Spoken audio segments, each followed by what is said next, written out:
we can get going a little bit.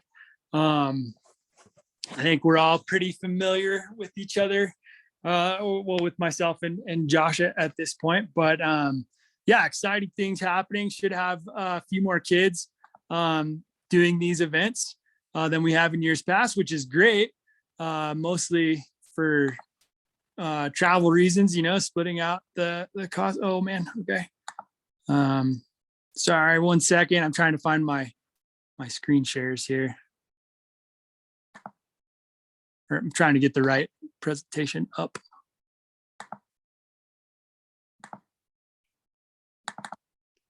Okay.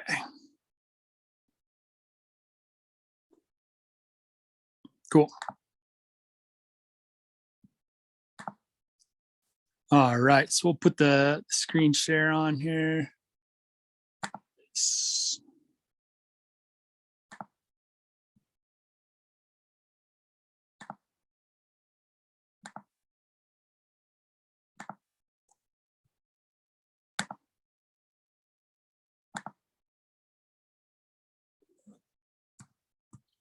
Right on.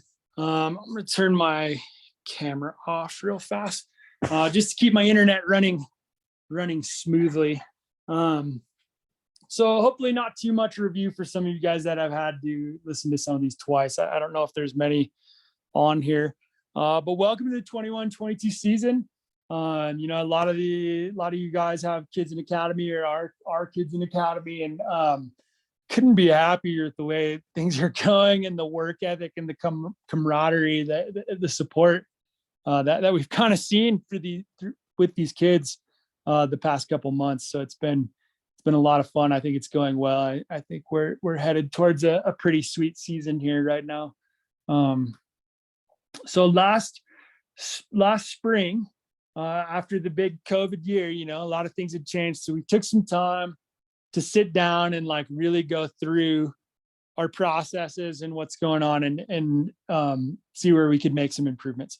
And one of the things we did was we came up with this mission statement. So we are a passionate community using proven processes to empower snowboarders to develop life skills and excellence in pursuit of their personal goals. And a couple of the things that I like in here is passionate community. And that's not just snowboarders, that's you guys, the parents, that's, certainly some people that ski and some people that don't ski and snowboard are also kind of dedicated to helping the kids get their personal goals as well. So it includes a lot of people, people at the mountains and sponsors and stuff like that. The proven processes is another point to emphasize. And our processes, they work, right? And so we kind of want to celebrate those a little bit, as well as our focus on life skills and the kids' personal goals, the goals that they choose. One of the things, I will come back to that later, but these are what we think about when we think about our proven processes. So we have some goal setting, and we've been doing some of that in the academy program, and some of the mental training stuff's been going actually very well. Coaches have progressions, they have exercises, they have different things that they do at all levels, including this one when we're talking about the FIS programs.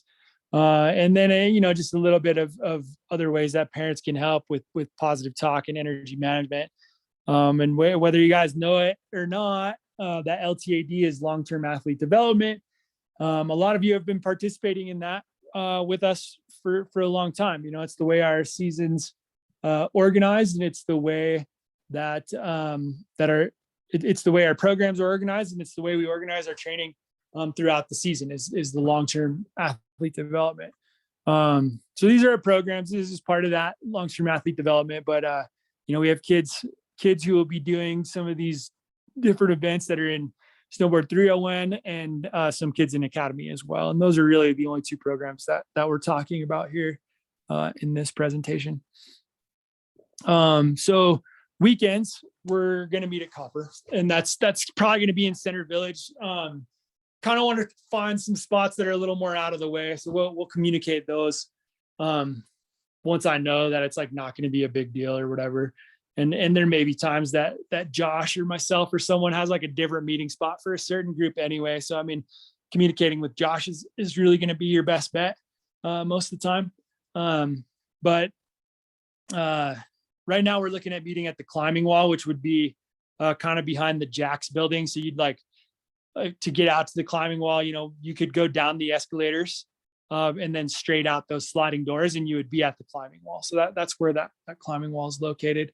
We are going to do some shorter days this year on weekends. This group will end at 1 or 1:30 for on snow.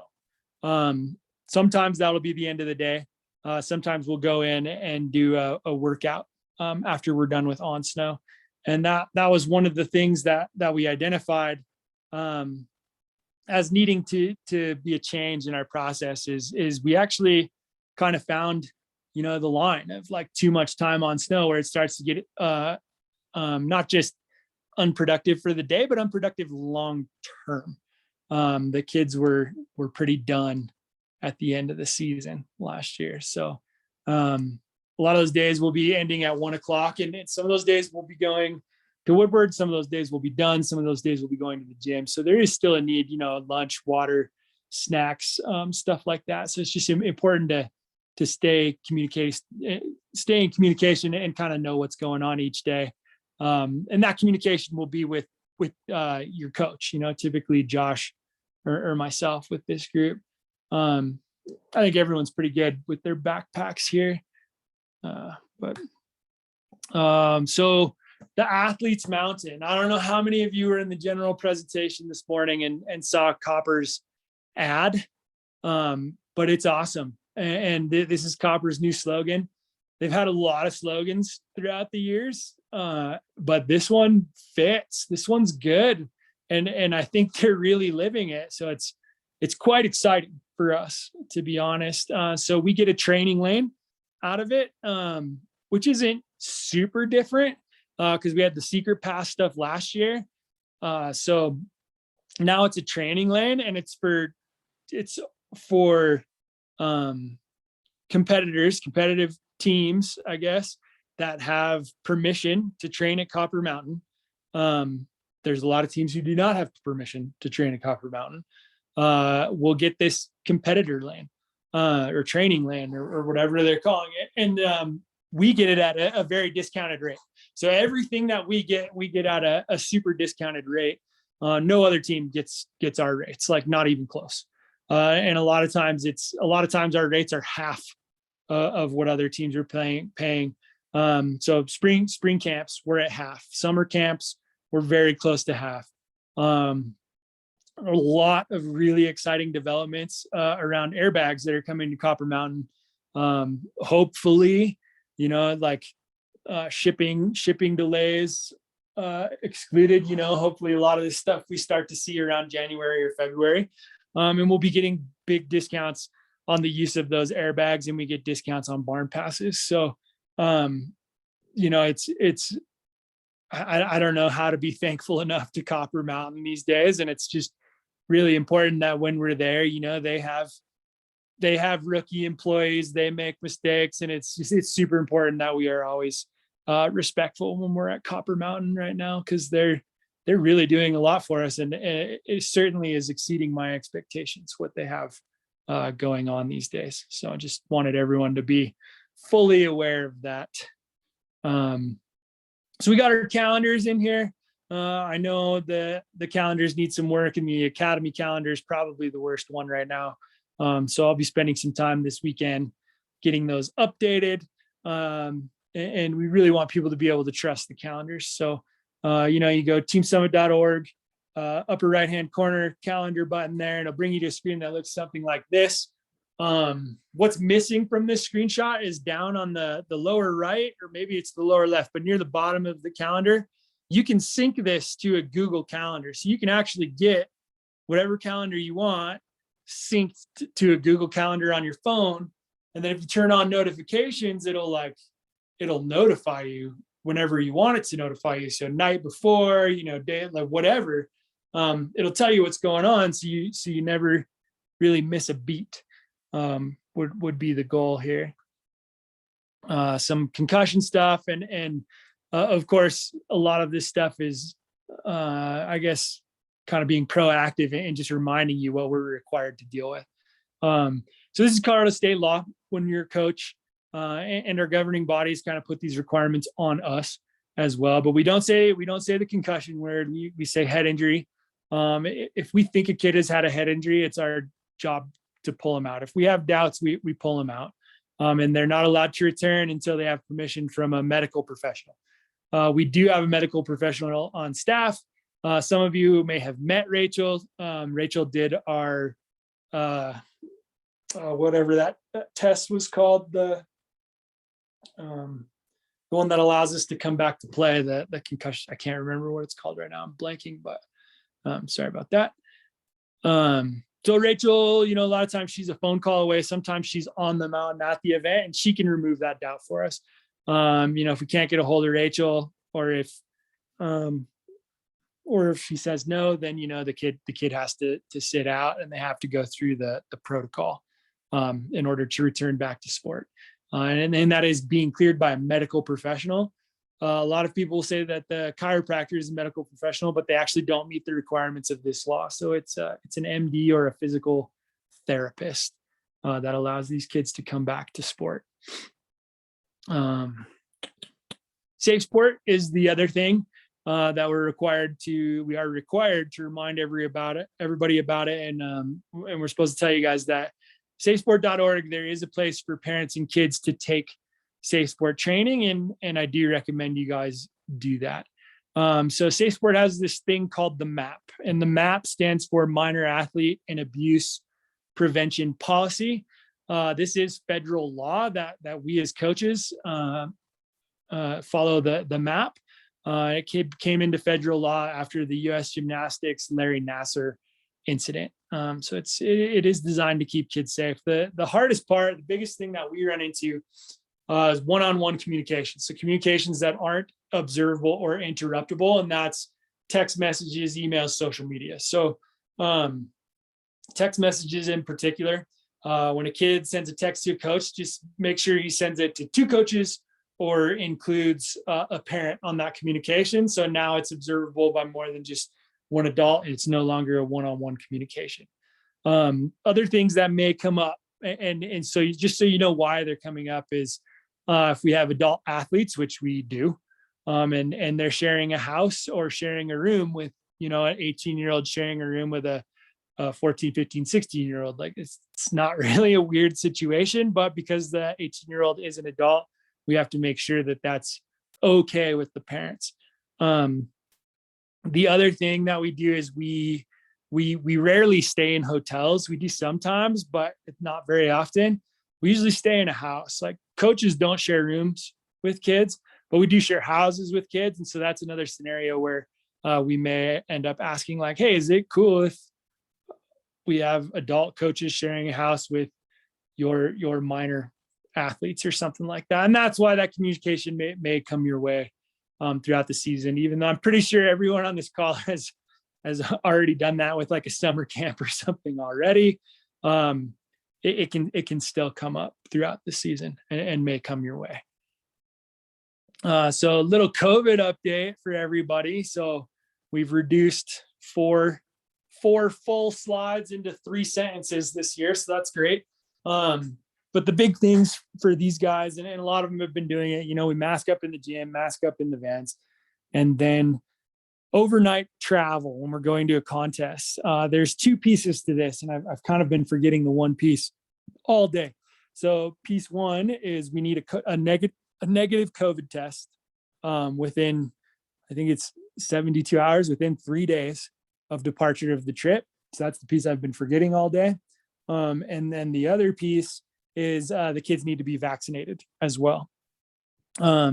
If we don't want to get them vaccinated, they're not vaccinated, whatever, they just need to travel with their parents. So they're not excluded from the activity. They're not excluded from the event. It's all good.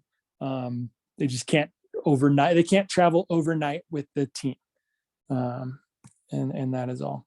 So everyone here should be pretty familiar with the Rocky Mountain Series at this point. The Nationals qualification process. Here it is, in case you've forgotten. the real reason we're all here is to talk about these FIS level contests. So if you're kind of new to the FIS process, Futures Tour is where FIS starts. And Futures Tour is dual sanctioned. So the kids are getting points in USASA and in FIS. So all the sign up, everything for Futures is going to be on USASA. Because it is a FIS contest, they'll need both a USASA membership and a US Ski and Snowboard membership with a FIS license. And I believe the way the FIS license works is they'll just ask you, like, do you have a FIS number when you go to get your US Ski and Snowboard membership? They'll ask if you have a FIS number, and you either say, yes, I have one, here it is, or no, I don't. And then they give you one. And I don't think it's an extra fee or anything to get that FIS license. FIS is, so you guys are familiar with USASA points in the USASA ranking system. Well, FIS is the international ranking system. So now the kids are being ranked on an international scale, on a world scale. And so this starts with Futures Tour. From Futures Tour, it goes to North American Cups, which is classified as a Continental Cup contest in FIS. There's North American Cups, there's Europa Cups, the Australia, New Zealand, whatever they are. And there's Asian one, there's South American one, right? So it's multiple countries. Continental Cups is an international tour, right? So we do North America Tour. And then when you win the North America Cup, you win you win a Continental Cup series, you get a personal spot on the World Cup. And from the World Cups, you qualify for the Olympics. And that's kind of how the process works.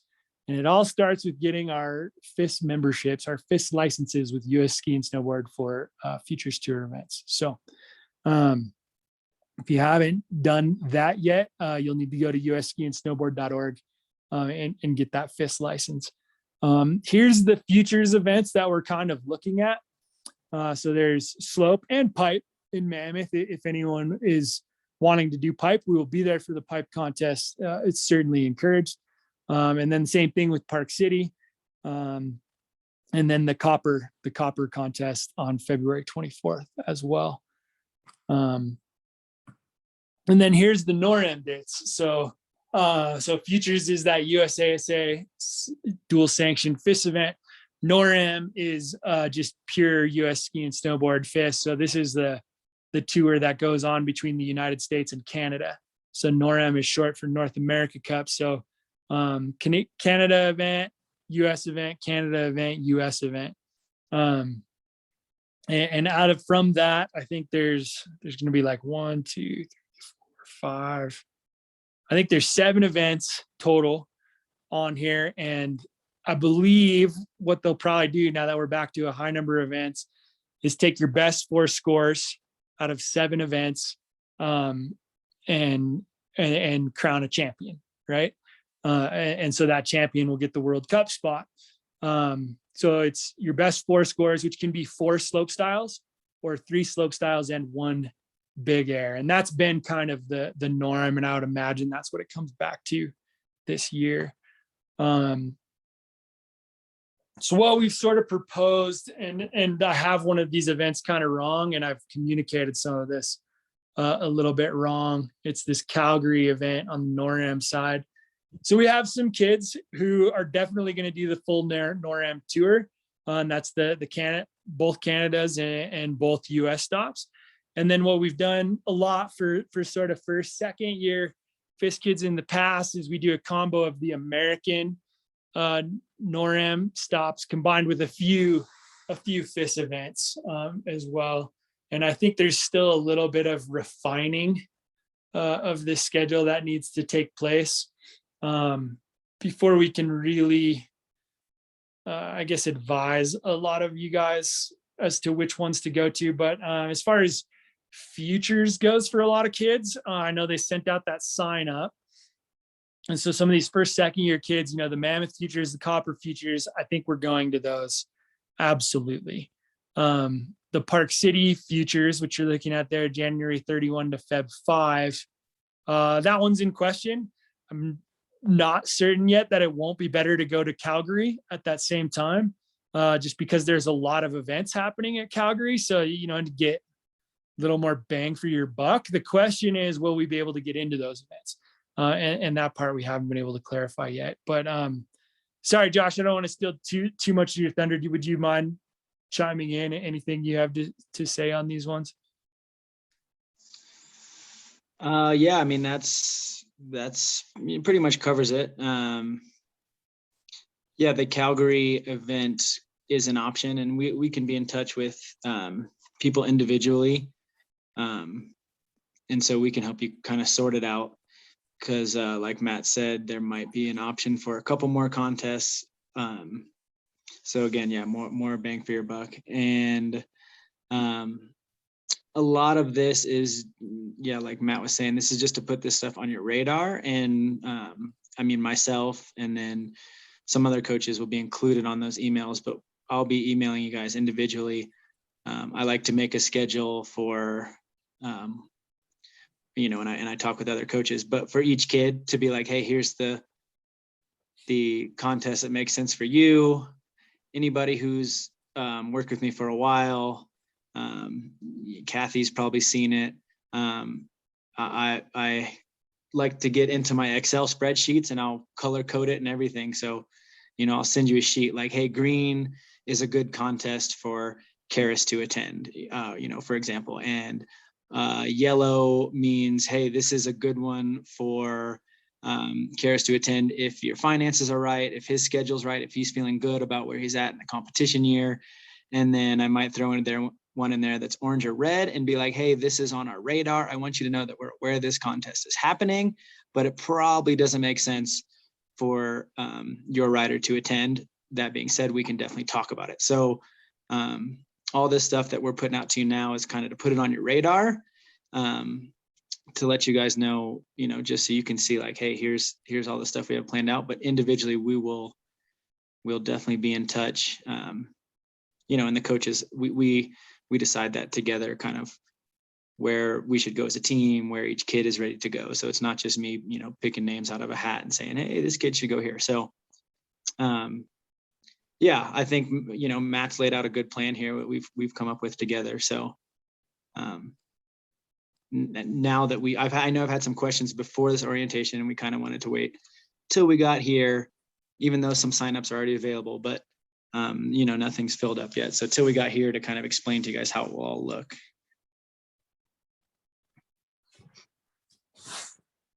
Yeah, cool.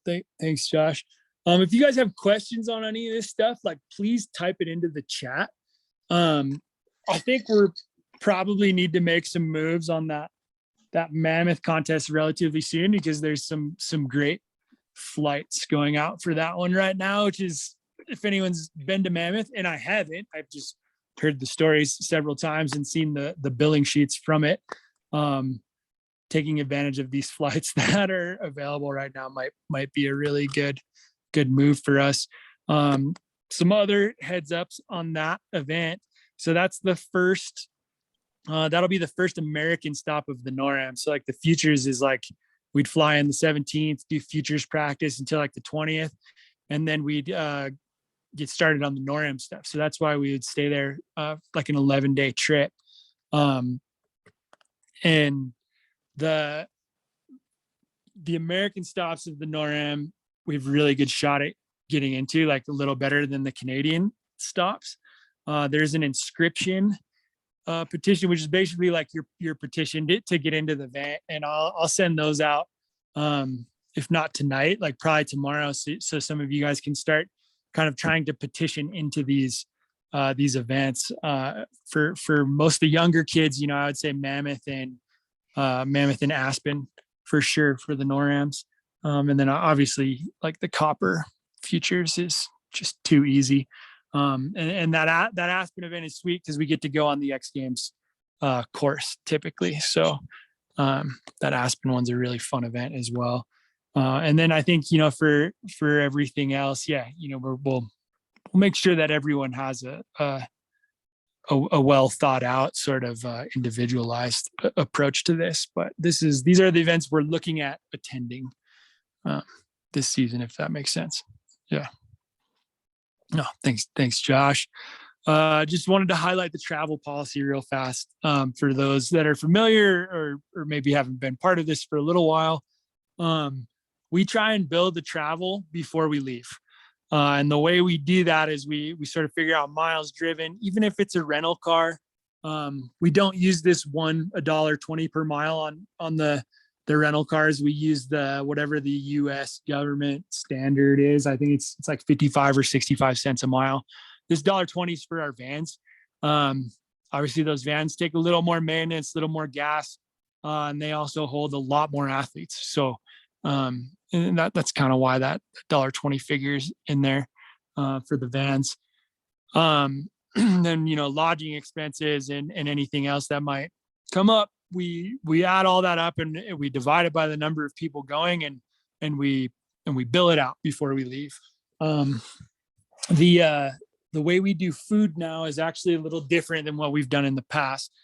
So we give the coaches their per diems, and we give them their per diems for the trip ahead of time. So before they leave, then when they get there, we ask that the athletes kind of have money for food or Venmo for food or whatever the coaches like to do. And they all split that cost together. So the coach has their per diem, the coach is part of that split of the costs, and I think a lot of coaches do it differently. They may go to the grocery store and each kid has their own stash of food. Maybe it's like stash of food plus team meals for dinner or breakfast or something. And maybe they plan to go out to eat a few nights as well. But so those costs are split with cash on location, basically is what I'm trying to say. It's no longer the show up, put everything on the coach card and then bill it when we get back. That was getting a little messy, and this way proved to be a little bit easier this last year. So we got the rules, which everyone's kind of familiar with a lot of this stuff at this point. Sorry. Just want to go through some of this sort of quickly. I don't know how much time we need to spend on all of this, but the best way that parents can help is this mental training. And this quote came up from Travis Rice is one of my favorite dudes. And if you ever get a chance to hear him talk about his mental game and the way he approaches things, it's pretty epic. It's pretty incredible. And he says, luck favors the prepared, which great quote. And, parents helping your kids like this with some of this mental stuff, like that's helping them be prepared. We make our own luck here. So practicing positive talk.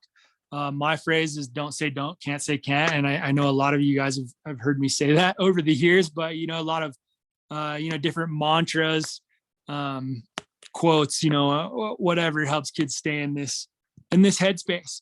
And the reason we do it is the positive talk does not guarantee good performance, but negative talk guarantees poor performance. So whatever is going on in these kids' heads, and then you put pressure on top of it, whether it's contest pressure or social pressure, fear of trying a new trick, whatever, what you get out is typically what's going on in their head. That pressure is a catalyst for whatever's going on in that headspace. So it's better if it's positive, for sure. The next one is praise your child for their effort more than their result. Tell them you love to watch them ride. So this is just highlighting the process, especially now that they're taking this next step, a lot of them, into something that's quite a bit more difficult than what they've been doing since they were 7-8 years old in these USASA events. The podium is going to be hard to find, let alone making a finals. They may get cut in the qualifying phase. So highlighting the effort so that they can leave breadcrumbs, leave a trail to like repeat this process when they take a step again. Becomes really important, and that effort is praising the effort, and that process is the key to doing that, not necessarily the result. What you tend to see sometimes is a kid who, like, the world comes together for them, all the cards align one day, and they get a win, and then you never see them again, you know? So like we need to, you need to leave a trail of how to make those results repeatable, and the effort and the process is the key to doing that there. And then, you know, with these kids at this level, just remembering that snowboarding is fun. I think a lot of these kids are nearing that zone where like achieving is fun, and winning is fun, and I don't know, just being verified, you know, by your peers at these contests may start to be fun. Some of these kids are still in the competing is fun zone, and they just like being there. Some of them are looking to, you know, like really win. On that note, I've got a little video here coming up kind of talking about that, and just how important it is to remember the fun side, you know. So we've talked decent amount on what parents can do, and I know a lot of you guys have great communication with the coaches and the kids, and this is a really healthy group overall, honestly. So it's great to have. But for the kids, you know, this is Rick Shimpano. He's a friend of mine and a friend of Josh's as well. He's the US team head half pipe coach. He used to work at Woodward Copper out here, you know, like a decade ago or so. But he's talking to a group of Gold Camp kids, just about the importance of fun, and you know, how to remember kind of your why and why you snowboard. Rick's worked, you know, when he was like a team coach or whatever coming up, his athletes were like Danny Davis, you know, spent 5-6 years with Danny Davis and Stryan. I think Louis Vito, Scotty Lago, the Matronis, into, you know, what he does now. He's been with the US team for like 5, maybe 6 years. I think he's going into his second Olympics. You know, worked with Ben Ferguson, Chloe Kim, like all those guys. That's his crew. So it's really cool to be able to kind of share with you guys what Rick has to say here. You are picking on people. You're picking on me. Well, I want to kind of. Oh, sorry, might have hit a button. Kind of piggyback on what Mike Jankowski said. I thought he said some great stuff, but kind of where my brain went to is like why we do this stuff, why we get out of bed, why you go back up to hit the jump of the rail again after you slammed on it like 10 times and stuff. And like for me, you know, mine is clear, and I found my people, I found my tribe, and I love this stuff, and I want to hang out with people like you. So, and I know you guys are in that same boat, but I think, you know, identifying that early on and like being stoked with it and being stoked with what you're doing and why you're doing it. And kind of like Bosch was saying too, it's not necessarily about, sometimes you got to think about the judges and what they're looking for, but a lot of times when you make yourself happy, you make the judges happy. When you land the run that you're really stoked on, the judges are going to be stoked too. And if they're not, wait until the next contest you go to. You know, the judging gets better and better as you go to these bigger contests and stuff. So, and this kind of, for me, is kind of hits home because I haven't, you know, been able to snowboard or skateboard like all summer because I got hurt, but I'm really looking forward to getting back on a skateboard and on a snowboard. So it's not even a question for me like, oh, do I want to keep doing this? It's like, yes, I want to keep doing this, you know? So I know for you guys and girls, I know a lot of you have maybe thought about that or maybe not thought about it too much, but maybe it's something in between this call and the next call. You can, you know, it's a nice thing you can do like in a quiet time too. And just, even if you just remember like, oh, and like Kaylee said, I miss snowboarding. I want to go snowboarding so bad. You know, I want to learn a new trick. I want to jump on that rail that I fell off of last year and got hurt on or whatever, you know? So that's a really important thing for you guys. And I think too, you know, when you look at the pipeline and you look at the, you know, the contests that we are deriving these you know results from and the rankings from, there's also really fun like local events, you know, like little handrail contests and bank slalom events. And that's a thing that can really, you know, if you do forget your why, which happens sometimes when you're going to these bigger contests and the pressure's on and stuff, like, you know, you can go to an event like that or an event like the Mount Baker bank slalom, which is so important. And it's not on any of our lists, but if there's time in a season to support your local club and to shred with your buddies or to build a backyard kicker and just remember that why, that's a huge part of it. And like I said, Jen kind of talked about it a little bit, Boschman talked about it a little bit, but that's so important. So I think sometimes when we're in this pipeline and we're looking at the numbers and we're looking at the graphs and stuff, that can get a little bit lost.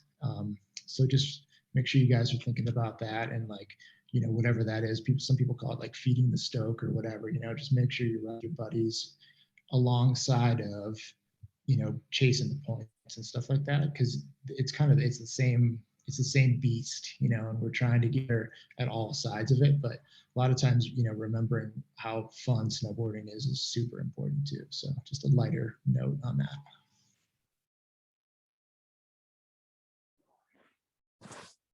Yeah, I think, you know, Rick brings up a lot of good things. And you know, the reason we put this video in here is for a lot of kids sort of entering this zone. It's really easy to get caught up in, you know, I got to make finals. Now I got to pay attention to my FIS points, whatever. It becomes like addictive, almost like a drug. And you start to forget about the snowboarding, and you need to remember that snowboarding's fun. And he's absolutely right. You know, like we'll go out to, might go back to Aspen and do a bank slalom out there again. Mike will probably go back to Steamboat and do the slash and burn, and like just excellent reminders of why we snowboard and how fun those things are and how important they actually are. And he's, you know, he's talking to a group of kids, you know, at this level,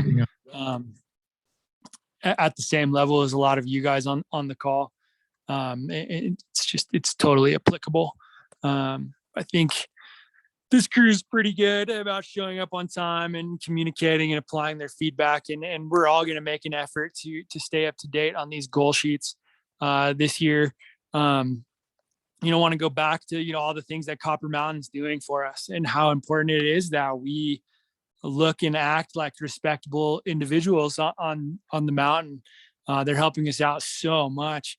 Another thing that I've been doing, and maybe some people on this call have been doing it too, but it's a sports management mastermind class.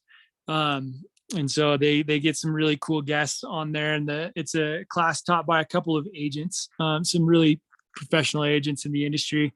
And what some of these people have been talking about, and one of them is Todd Richards, is how many kids are really, really good at snowboarding right now. And we kind of saw it last year in that COVID year, and it was a hot year too. When it's bluebird and the weather's nice, and some of those days were amazing, the number of kids that can throw 10s, 12s, 14s is crazy. There are so many good snowboarders out there right now.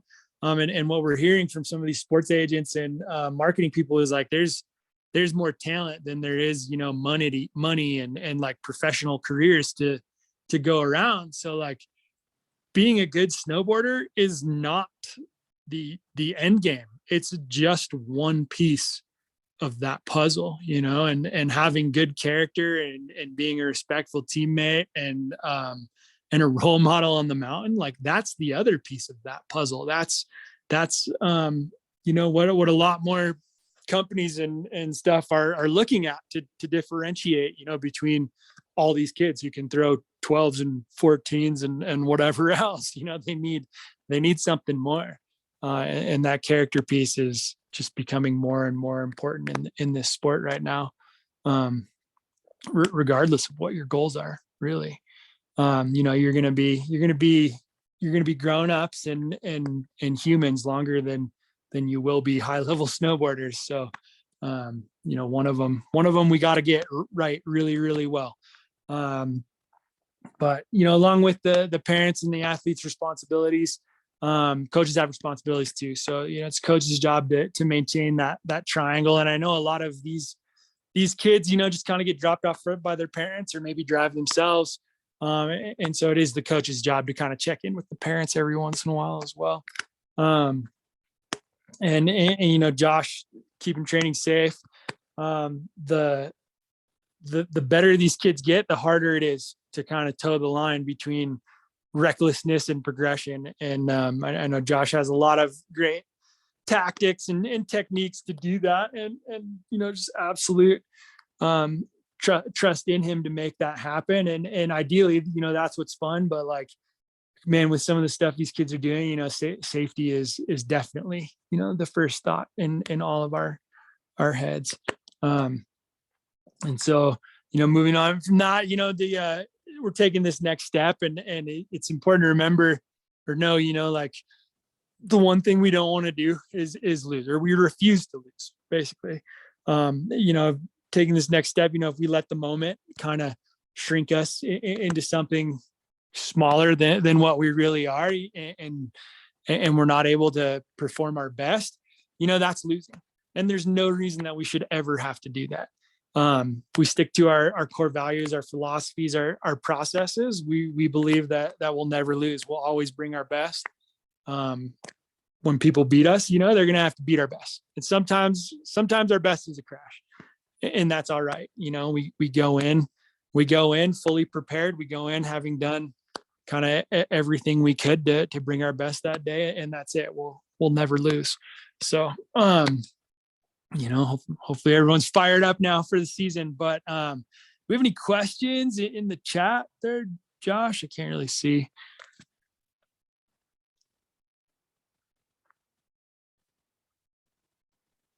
No, I don't see any questions. Okay. Yeah, only thing I wanted to cover is if you don't have the US Ski and Snowboard and the FIS memberships yet, get those ASAP. I mean, you could do this as soon as we get off, since you're already on your computers, if that works for you. I do believe, Matt, that it is extra for the FIS license. It has been in the past, but you are correct, and that is how you get there, is through the US Ski and Snowboard site. Okay, cool. Yeah, so you got to go to US Ski and Snowboard and get a membership there, and then they will ask you if you have FIS, and then you get that. So you get the athletes membership from US Ski and Snowboard, and then you get a FIS membership there. We've had some confusion on that in the past. Don't hesitate to call me. I'll also go ahead and check online and make sure everybody's on there. If you need to call or email me, you can. But yeah, so you can't sign up for futures without that. Well, you shouldn't be able to. They were letting people sign up for futures without that, and we've had an issue with that before. But you're not supposed to sign up for futures without that. So that's the first step. And again, if there's any confusion, that's our job. We'll help walk you through that. And I know, I mean, pretty much every parent that's transitioning from USASA into this level is like, oh, I've got to pay for these memberships. The answer is yes. If it makes any difference, everyone does. So everyone you've seen competing at this level has had to pay for those. So there's no loophole. There's no special thing. So it's kind of a bummer. I get it that you've got to pay a couple $100 more for these memberships, but it is, that's something that we can't do anything about. Yep. Cool. Yeah, I think, and I'll send out that inscription so you guys can start petitioning into some of these events. The main ones, I think the important ones to hit would be the Mammoth NORAM, the Calgary NORAM, and the Aspen NORAM. Everything else is Futures Tour, and we don't anticipate any issues signing up. You just sign up for those. But if you're not pre-qualified for the NORAMs, you have to petition in. So I'll send out that inscription link really soon, maybe tonight.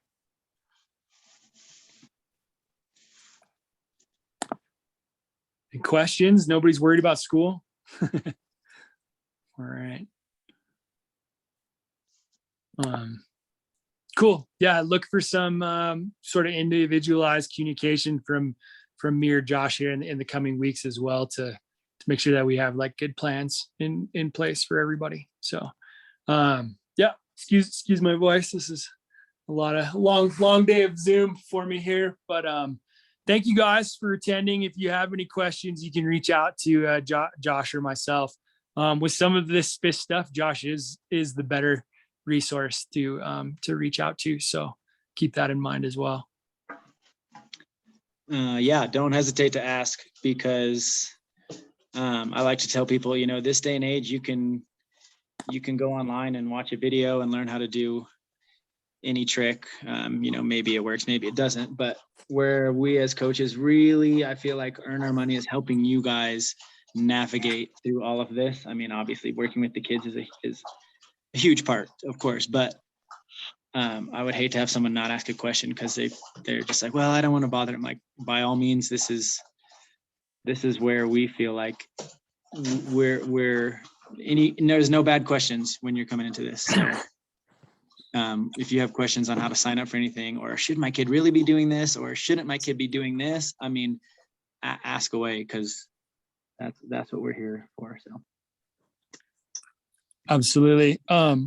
One more thing I wanted to make you guys aware of. I'm sure most of you guys know about the team app. So for some of these other events, these FIS events, there's a FIS app as well. And once you get used to kind of filtering things out in that FIS app is quite useful to stay up to date. And you may end up helping me and Josh out too, when things change. So yeah, take a look at that FIS app also.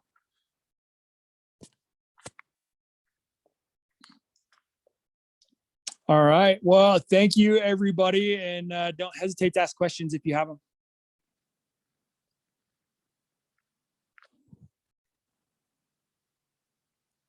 We'll be sending out some emails, little recap, and include some links for inscription and some of this different stuff later this week. So thank you very much. Thanks, Matt. You bet.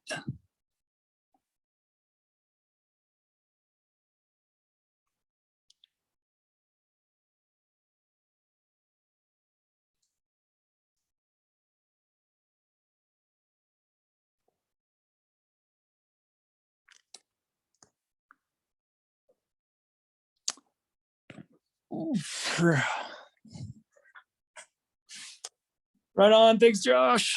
Well, it's just me. I'm the only one left.